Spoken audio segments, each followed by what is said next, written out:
Welcome, everyone. My name is Amy Liss. My partner Amber Nesbitt and I created Campus Integrity Group to bring our expertise to schools, other youth-serving organizations, victims, families, advocates, and attorneys nationwide.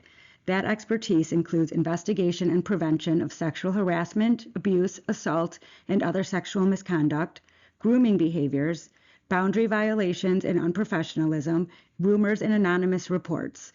We also help schools review their compliance with state and federal laws, and we offer training and education. Today we're talking about two interconnected issues, sexting and sextortion, that are showing up in schools and homes across the country, regardless of community size, income level, or geography. This isn't a conversation about bad kids or bad schools, not about bad parents either. It's about a landscape that has changed faster than most of us anticipated and what we can do to respond. So what is sexting? Sexting refers to the sharing of sexually explicit images, videos, or messages through digital platforms. It happens on apps, games, direct messages, and platforms that many adults aren't even aware of. The important distinction here is what changes when a minor is involved. What might be a private matter between consenting adults becomes something else entirely when the person in the image is under 18. The legal reality. This is where many people are caught off guard. Under federal law, any sexual explicit image of a minor is classified as child sexual abuse material, often referred to as CSAM, and that's regardless of who took the image or whether the minor appeared to consent. That means any adult who receives, possesses, or forwards that image faces serious federal charges and lifelong sex offender registration. Consent is not a defense.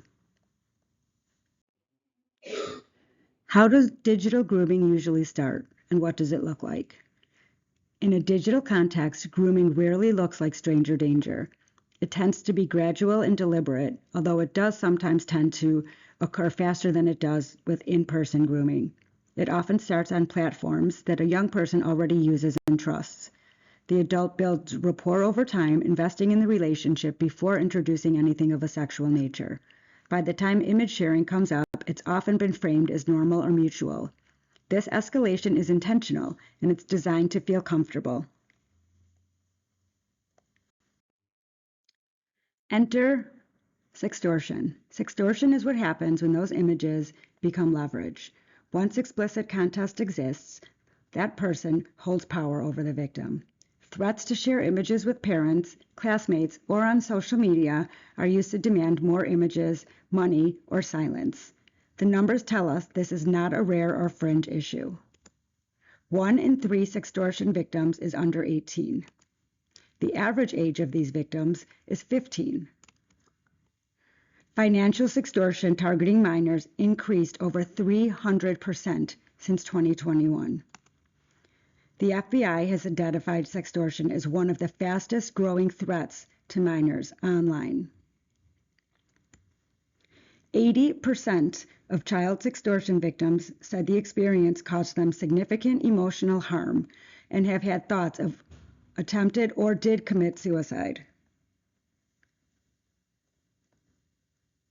This is happening now in communities just like mine and yours. Victims of sextortion often remain silent. One of the most important things for schools and families to understand is why that's the case. Shame and fear of punishment are powerful. Many kids believe they cause this or that they will be the one who gets in trouble. The perpetrator often reinforces silence through explicit threats, and in many cases, there simply isn't a trusted adult the child feels safe turning to. And even if they do have an adult they can tell, they don't think they will be believed. Knowing this should shape how we respond when a child does come forward. So what can schools do? Schools and other youth-serving organizations are uniquely positioned to prevent and respond to these situations.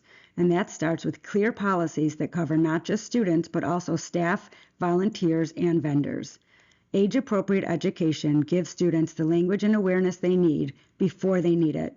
Accessible reporting pathways mean students know where to go and trust that it won't make things worse. and staff training on grooming recognition and mandatory reporting obligations is foundational. Schools cannot respond to what they are not trained to see. Faith's Law, which took effect in Illinois in 2022, established some of the most comprehensive educator background check and misconduct reporting requirements in the country. It requires schools to conduct background checks before hiring and to report findings of sexual misconduct, even when an employee resigns before an investigation concludes. For schools outside Illinois, the principle is the same. Background checks and hiring protocols are a frontline prevention tool, and they needed to be treated as such. Parents and caregivers also play a critical role, and it does not require being a tech expert. What it requires is ongoing, non-reactive conversation. Know what platforms your child is using and who they are talking to. And perhaps most importantly, make sure your child knows they can come to you without fear of punishment if something goes wrong. That assurance can be the difference between a child reaching out and a child suffering alone. The bottom line here is pretty straightforward. Sexting and sextortion happen everywhere, in affluent communities and under-resourced ones, in rural areas and urban ones. The digital world carries the same safety risks as the physical world, and it deserves the same level of attention and infrastructure. Awareness, clear policies, and open communication are the foundation. Kids and adults alike are navigating a digital world that moves faster than most policies can keep up with. Preparation isn't about fear. It's about being ready to respond in a way that protects kids and supports everyone involved. Remember, we work with schools, youth-serving organizations, families, legal teams across the country on exactly these issues. Whether it's training, policy review, or help navigating an active investigation, or you just want us as independent investigators, or to support your client compliance with Title IX and other federal and state requirements, we are here.